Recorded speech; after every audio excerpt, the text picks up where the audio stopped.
All right, let's jump right in. Every single second, there's this invisible universe expanding all around us. And no, it's not in outer space. It's the universe of biological data. We're talking about the code of life itself, being sequenced and recorded at a rate that is just, well, it's mind-boggling. But with this insane flood of information, how do we possibly keep from drowning in it? Get a load of this number, 2,500 petabytes. That is the estimated amount of biological data we generate every single year. To give you an idea of how massive that is, if you try to store this on regular old DVDs, the stack would reach the moon and keep on going. That's the scale of the challenge we're up against. So it sounds like a simple question, doesn't it? But the answer? Oh, it's incredibly complex. And it is absolutely vital to pretty much all of modern science.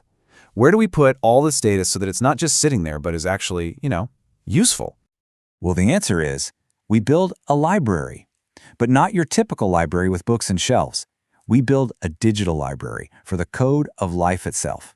These are the biological databases, and they're what brings some serious order to all that chaos.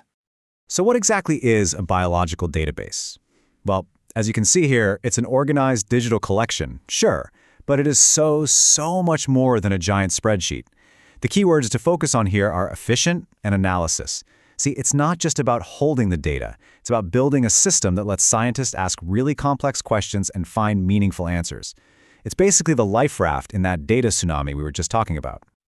Honestly, this library analogy is the perfect way to get your head around how this all works. Just imagine all the biological knowledge in the entire world, not locked away in dusty old books, but in a perfectly cataloged, instantly searchable digital space. That's exactly what we're talking about here. Now, just like the libraries you'd visit in the real world, these digital ones aren't all set up the same way. There are two main approaches, and each one has its own purpose. It really boils down to a choice between something like an ancient scroll and a super modern card catalog. So first up, you've got the flat file database. This is our giant scroll. All the information is just written out in one long continuous text file. It's simple, it's straightforward, and it's really easy to read from top to bottom. So if you know exactly what you're looking for and you just need to scan through, the scroll is actually incredibly efficient. But then, you have the relational database. This is our modern library, and it comes with a seriously powerful card catalog. In this setup, the information isn't in one giant scroll. Nope. It's organized into separate tables. You can think of them as individual books that are all linked together. So one table might have a list of gene names, another one has protein functions, and that card catalog knows exactly how they all connect to one another. And this is where you really see the trade-offs, right? The scroll, or flat file, it's simple, it's fast for just looking something up. But if you try to ask a complex question, one that needs to cross-reference different pieces of info, like, say, connecting a gene found in mice to a similar one in humans, it just really struggles. The library, on the other hand, our relational database, is built for exactly that kind of thing. It's incredibly powerful for asking those deep questions, for connecting a gene to a protein to a specific disease.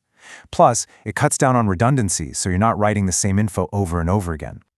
Okay, so why does any of this structure, the organization, why does it matter? Because this isn't just about tidying up data, this is about finding cures. This is how modern science actually gets done. This whole process really hinges on one key idea: data retrieval. I mean, you can have the biggest, most amazing library in the world, but it's pretty useless if you don't know how to find the book you need, right? Data retrieval is the art of asking the perfect question to pinpoint one specific answer among those petabytes and petabytes of data. And the process itself is actually pretty cool and straightforward.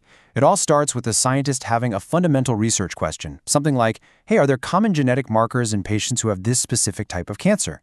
Then they translate that question into a query, which is basically a super specific search command for the database. The database then pulls all the relevant data points, and this is where the real magic happens, the analysis. It's here that scientists can finally start to see the patterns, connecting the dots between genes, proteins, and patient outcomes that were totally invisible before. And that is the bottom line.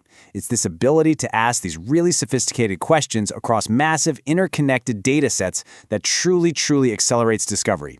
This is how we get from a mountain of raw data to real biological insight, and from that insight to life-saving treatments. But wait, there's one more crucial thing you have to understand about these digital libraries. They are not static museums. They're not just sitting there gathering digital dust. They are living, breathing archives that are constantly being updated. This library never, ever sleeps. And this constant evolution is absolutely essential. I mean, think about it. Science doesn't just stand still.